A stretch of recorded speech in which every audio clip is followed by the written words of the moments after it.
Winnie the Pooh and the Honey Tree. One morning, deep in the 100-acre wood, a little bear named Winnie the Pooh was doing his stoutness exercises. Up, down, up, down, up, down. Pooh felt a rumbly in his tumbly. Exercise always put him in the mood for food. Time for something sweet, Pooh happily declared. Pooh opened his cupboard for a pot of honey. Oh, bother, Pooh cried. Empty again, only the sticky parts left. Then Pooh heard a buzzing noise. Buzzing meant bees, and bees meant honey. And the only reason for making honey is so I can eat it, Pooh decided. Pooh followed the bee outside. The bee flew high into a tree filled with sweet, delicious honey. With his tummy rumbling, Pooh eagerly climbed the honey tree. He climbed and he climbed and he climbed. Honey, Pooh declared, reaching the top, but the bees did not want to share with the bear. They swarmed around Pooh until, oh bother, he fell, oof, and fell, oomph, bouncing off tree limbs until he landed, whump, right in the middle of a gorse bush. Oh bother, Pooh cried, I suppose it comes from liking honey too much. Pooh was even hungrier than before. What was he to do? Think, Pooh thought. Pooh was joined by Christopher Robin. Pooh saw his friend's balloon and got an idea. May I borrow your balloon to get honey? Pooh asked. But you don't get honey with a balloon, Christopher Robin answered. I do, said Pooh smiling. Then Pooh rolled in a mud puddle and took the balloon from Christopher Robin. I shall fly up into the honeybee tree, Pooh explained. But you're not a bee, said Christopher Robin. They'll think I'm a little black rain cloud, Pooh answered as he rose higher and higher. Silly old bear, laughed Christopher Robin. Good luck. Hello, bees, Pooh said, reaching the top. He tried his best to look like a little black rain cloud, but the bees knew better. They angrily swarmed around him. Christopher Robin, Pooh called down. I think the bees suspect something. Then the balloon lost air. It zoomed away and took Pooh with it. Oh my! Oh help! Pooh cried. Christopher Robin, I think I shall come down now. Don't worry, Pooh, I'll catch you. Oof! Pooh landed right on top of Christopher Robin. I have come to a very important decision, said the bear of little brain. I do not look like a little black rain cloud. But Pooh did not give up. He set his mind on honey, and honey rhymed with bunny, and bunny meant rabbit. Hello, rabbit, Pooh said at his friend's house. It's lunchtime, you know. Hello, Pooh. So it is, Rabbit stammered. Join me. Oh, yes, Pooh answered. I'd love to. So Pooh joined Rabbit for lunch. Would you like milk or honey with your bread? Rabbit grumpily asked. Both, Pooh replied, but never mind the bread and never mind the milk, please. So Pooh ate, and he ate, and he ate, and he ate, and he ate, and he ate, and he ate, and he ate. Would you like some more? Rabbit asked, trying to sound polite. Is there any more? Pooh asked in a sticky voice. No, Rabbit replied crankily, there isn't. Then I must be going, Pooh said. Goodbye, Rabbit.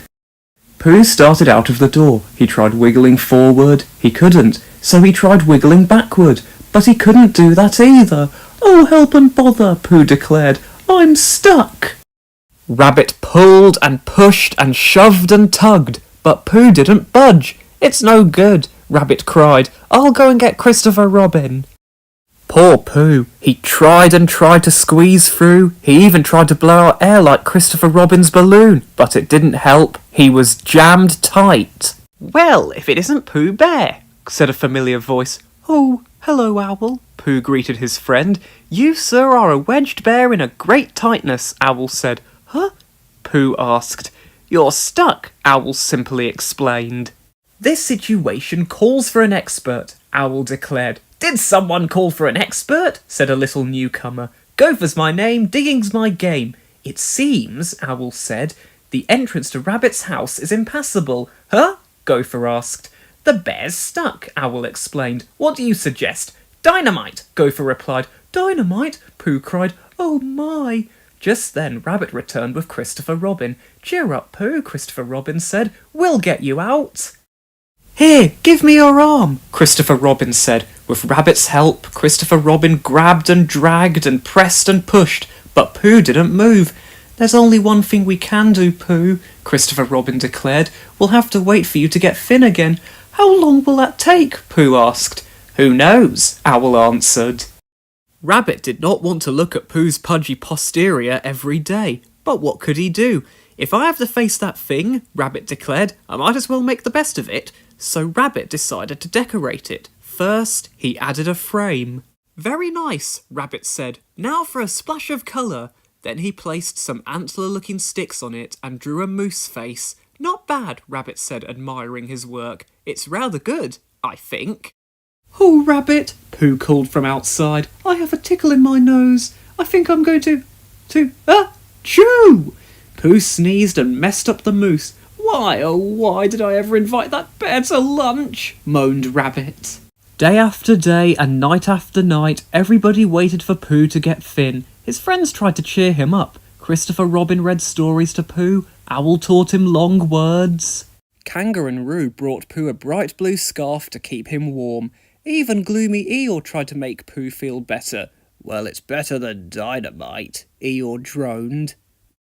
One night, Gopher joined Pooh for a midnight snack. "Ah, what sort of lunch is in that lunchbox?" asked the hungry bear. "Oh, a pear, a squash and some honey," Gopher answered. "Honey?" Pooh hungrily asked. "Could you spare me a small smackerel?" "No, no, no, no!" Rabbit cried, running out of his house. "Not one drop!" If Pooh didn't get smaller, he would never get out, so Rabbit put up a sign that read, "Do not feed the bear." Then one day, just when Rabbit thought he'd never use his door again, it happened. He budged. Rabbit said, pushing up against Pooh. "Hooray! Today is the day!" Rabbit ran off to get Christopher Robin and the others. "Everybody, pull!" Christopher Robin yelled. "Heave! Ho! Heave! Ho! Heave! Ho!" Slowly Pooh started to move, but it was too slow for Rabbit.